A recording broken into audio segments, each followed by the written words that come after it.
தெரியுதுங்களா? ட்ராப்பாக தண்ணி போயிட்டே இருக்குது.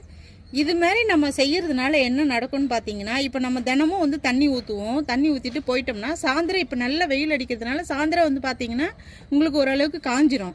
இப்போ இந்த மாதிரி நம்ம தண்ணி ஊற்றிட்டு இந்த கேன்லேயும் தண்ணி ஃபுல் பண்ணிட்டு போனோம்னா இந்த ட்ராப் தண்ணி போயிட்டே இருக்கிறதுனால மண் வந்து எந்த நேரமும் வந்து ஈரப்பதமாகவே இருக்கும். நம்மளுக்கு வந்து இன்றைக்கி செடிக்கு தண்ணி ஊற்ற முடியல அப்படின்னா நம்ம நெக்ஸ்ட்டு அடுத்த நாள் ஊற்றிக்கலாம். இந்த மெத்தட் வந்து உங்களுக்கு வந்து